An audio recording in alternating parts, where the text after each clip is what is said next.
Hey everybody, thank you so much for joining us. Years ago, we had a radio show with Dr. Marocco where we would take questions from the congregation, and the following week, he would go on the radio and answer them. Well, I'm happy to announce that we are bringing it back, only this time it's on YouTube. This week, we're talking about agnosticism. Let's go see what he has to say. Welcome to Ask the Pastor. We're so glad that you're with us. Of course, we have Dr. Marocco here, and I'm Pastor Alex. And so let's get into it. Let's get with the first question. So the first question comes from Jared in California. He said, what would be an effective argument against the notion of agnosticism that could draw an agnostic to consider the possibility of the existence of God? That's a great question, so I'm going to answer it, Jared.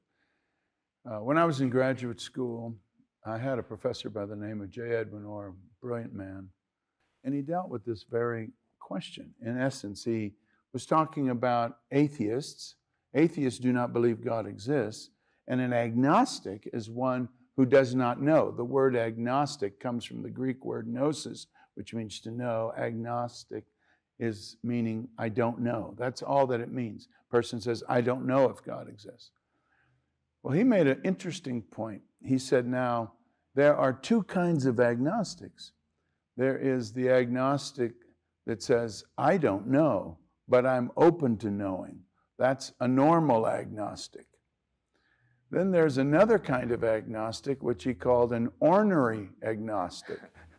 An ornery agnostic is one who says, I don't know, you don't know, nobody knows. Well, so the first thing you have to find out is, what kind of agnostic is he? The second thing is, think about it in these terms.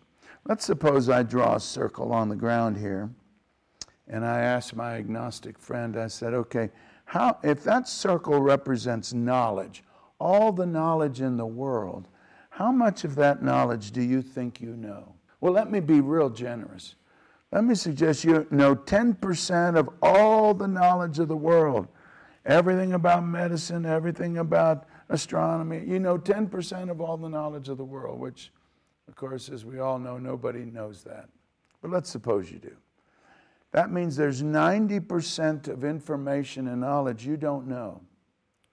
Now, could it be that God could exist in the 90% you don't know?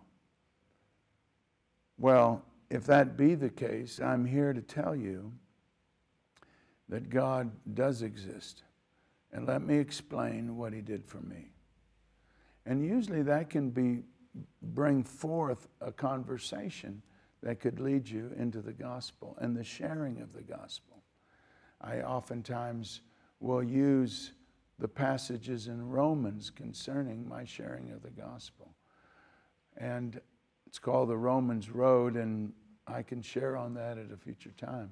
But the second way of reaching an agnostic is to know them and find out what is it that has caused them to think that maybe God is not willing or able to reveal himself to them. There's a lot of reasons for that. One could be they enjoy their sin, and so they don't want anything to do with God because they want to continue in their sin. The other reason could be that something may have happened as they were growing up that caused the faith they did have to be shriveled up. And many times as you get to know the person, you begin to hear their story as to what took place, and God will reveal to you how you can minister life to them. I've talked to a lot of people about the Lord, and even people that were very antagonistic. And I oftentimes found that on one level, I can try to answer all their questions intellectually, but oftentimes that doesn't reach them. It's at the point of where they are and their need and what they yearn for, and begin to allow God to reach them there. So I hope, Jared, that helps in your ministry. And please let us know how things go with your agnostic friend.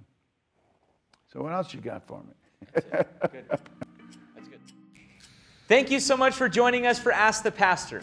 If you have any questions that you would like Dr. Marocco to answer, please leave them in the comment section below. And don't forget to subscribe and click that bell icon so you get notified every time we have a new video. God bless you.